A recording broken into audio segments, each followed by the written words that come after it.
Tyson Fury outboxed Deontay Wilder. That's a trash narrative. I'm the Sam D. Let's go. El 1 de Mayo. Deontay Wilder and Tyson Fury put on a hell of a show leading up to the big fight Saturday night in Las Vegas. But it was essentially a wrap after 3 rounds. Why? Because of one incredibly hard, perfectly placed right hand on the left ear. But was that really the reason why Fury had Wilder stumbling, fumbling, and bumbling all around the ring for 4 more rounds? Until his corner finally threw in the towel. Are we going to ignore Wilder getting choked out in the clinch? Like a lot. Go back, get the torrent down, find a way to rewatch the fight, and watch for the headlocks. And how a lot of those were borderline, and not so borderline, choked in the clinch. Like that was a thing that happened. I'm surprised Fury only got 1 point taken away from him the entire fight. And are we going to ignore the body shots on the clinches too? Are we going to do that? Is that a thing? Like, I get that that's a thing in boxing. That's always been a standard in boxing. You get the clinch, you do some body work. But Fury was really getting in some crazy, heavy body work on the inside. Like, it was clenching that inside arm, getting it away from the referee's line of sight, and just going to work on Wilder. Look, Fury was and still is the better boxer. That was never up for debate. That was never a question. But to be the better boxer, technically and fundamentally, and get to choke out your opponent in every single clinch, that's too much for even a bronze bomber to overcome. Both fighters came into the fight way heavier than the first time around, and we thought that'd be an advantage for Wilder because Fury carrying so much weight on that 6'9" frame.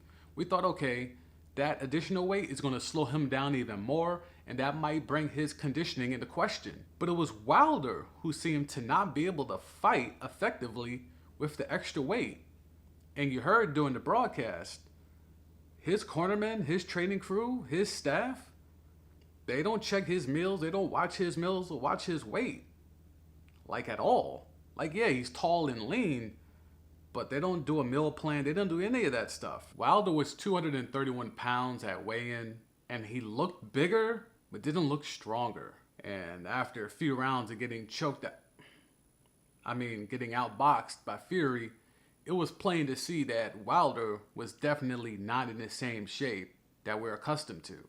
Wilder's strengths are his agility, his speed for a man of his size, and that one-hitter quitter with that punching power. The additional weight negated the agility and the speed, which in turn negated the punching power. Did you see the little montage that they did, the little training video montage that they did leading up to the walkouts? Did you see Deontay's? There he was, working out, prancing, dancing, all up in the videos. Come to death row. Wait, nah, my bad. But Wilder was dirty whining and b-boy rock steady crewing his way through his workouts at Crunch Fitness. Like, that's what he was doing. Spinning on your head ain't work too tough, and you got Fury choking you,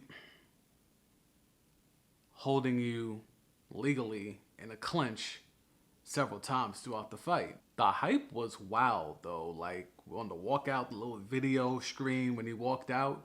He came out to bomb first. Let's start there. He came out to bomb first. One of the hardest, most slept on Machiavelli records ever. And Deontay failed to bomb first.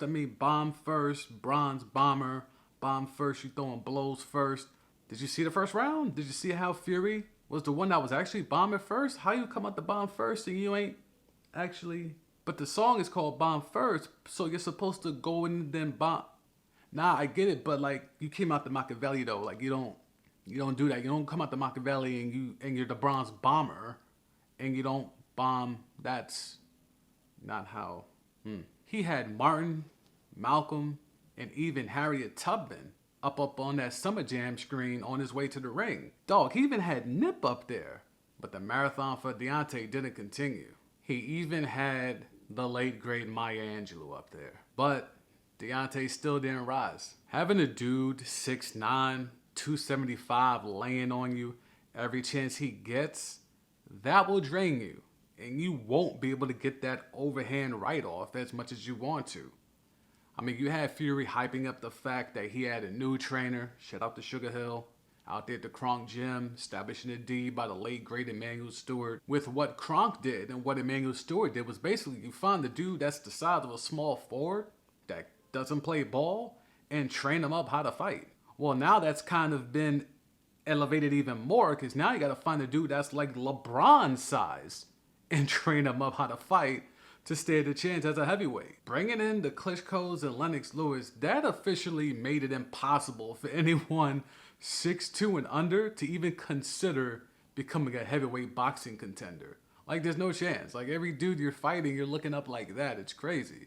6'5" and up seems to be the new minimum if you want to be taken serious in the heavyweight division. I mean, it's come down to the point where basically you got to find a small forward who's trash and train them up on how to fight. As for the fight itself, off rip, Fury took it to Wilder in round 1. It was aggressive, it was pressing the issue, and he had Wilder on his heels backpedaling the majority of the round. But even despite that, Wilder was the first one to get off the first clean, big shot. He got that overhand right to hit in the first round. But your man's Fury walked right through it. So after walking through that first big, clean right hand of the fight, Fury was out here snapping Wilder's head back with powerful jabs. Not just for show jabs, like these were strong lead jabs. Even through to the second round, Wilder was still landing overhand rights, the one-hitter quitter. But Fury ate those. I don't remember Fury eating too many of those Wilder overhand rights in the first fight. Was it the weight gain? Did the weight gain help Fury's chin? Is that a thing? Is there a science behind that? Is there a research? Is there a study behind that?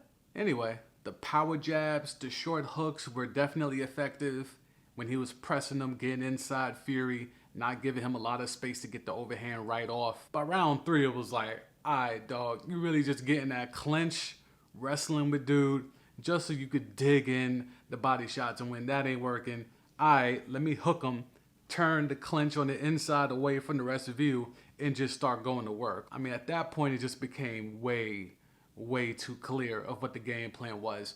And again, legal, but in the fairness of what you're built up to be in terms of this boxer, this fundamentally, technically sound boxer. Now you're out here wrestling, son?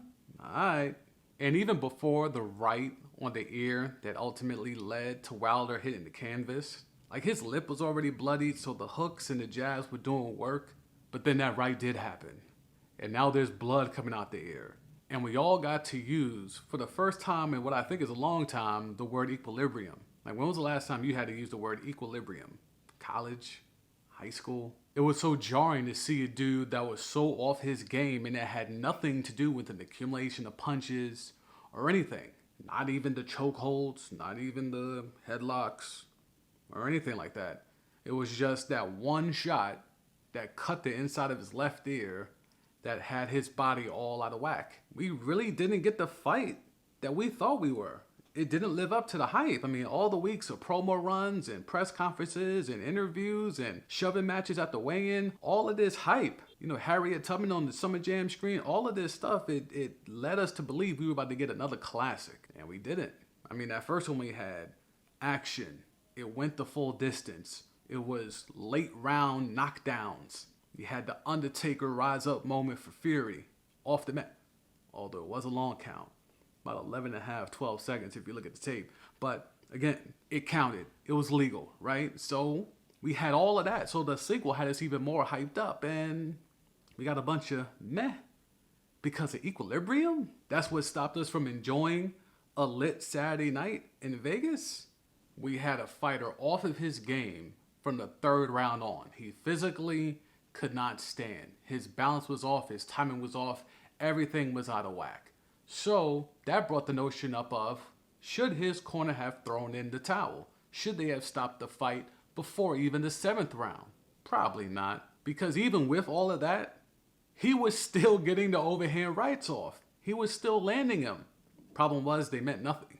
They were empty stats because of the equilibrium. Equilibrium came into play and made Deontay Wilder mortal. So if you're Deontay's corner, you're like, all right, he can't stand up straight. He has no power behind his punches, and his legs are done, which was revealed allegedly after the fight to being a concern coming into the fight. But we're still gonna let him fight. Okay, I get that. Moving on into the fight, into the deeper rounds of the fight, 4, 5, and 6, the dirty but legal tactics continued. It wasn't the boxing that Fury has been lauded for by the blue check boys and the media and the fans alike of how of a technically sound and a professional fighter, boxer that he is. It wasn't any of that. It became a different Tyson Fury in the ring. He had to out-bully the bully, and that's what he did. He bullied the bully, leaning on him, choking him out, putting him in a headlock. You're getting rib shots on every clinch, and you're having your arm clenched up against you that you can't get out of. So you have your ribs and kidneys being just destroyed on the inside on every clinch. That's the reason why Tyson Fury won this fight. That more so than anything else. Yes, the equilibrium, that was a factor, no doubt about it.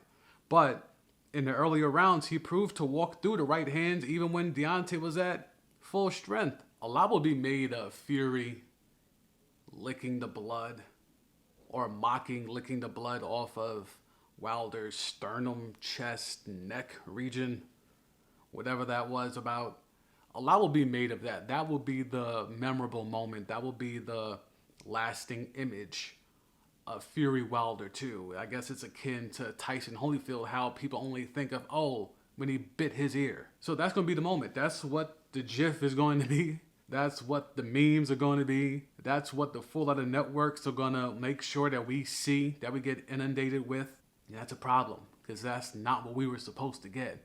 We were supposed to get a fight that either lives up to the first one or exceeds it. That didn't happen Saturday night at MGM. Instead, the fight will ultimately be remembered for the weight gain, the clinches, equilibrium. That's what we're going to get. And, also the fact that more and more boxing as a whole is now basically an alternate career for G League castoffs.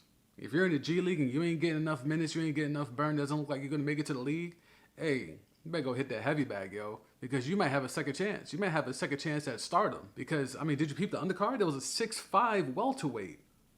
6'5" welterweight on the undercard. That seems to be the evolution. Can't play basketball, can't play football, and you're of a certain height, certain size. Have you ever thought about getting in the ring?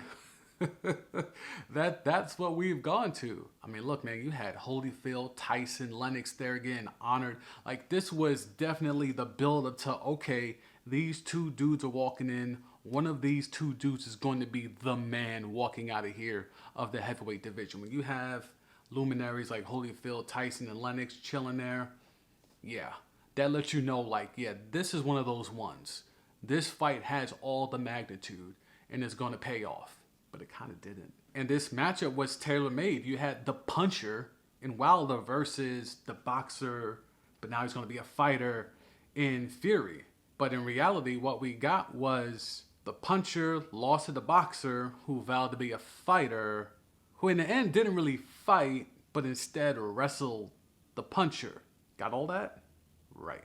So the narrative that Tyson Fury outboxed Deontay Wilder, that's a trash narrative. I'm here to tear down all storylines forced upon us by the media, the blue check boys, the shills, and fans alike. I will be taking people out the Hall of Fame, putting some people in the Hall of Fame, and giving you reasons why some people should never even sniff the Hall of Fame. For that kind of content, you know what to do. Hit the like button, hit the subscribe, hit the notification bell, and I'll holler at you next time. Trash Narratives. I'm out.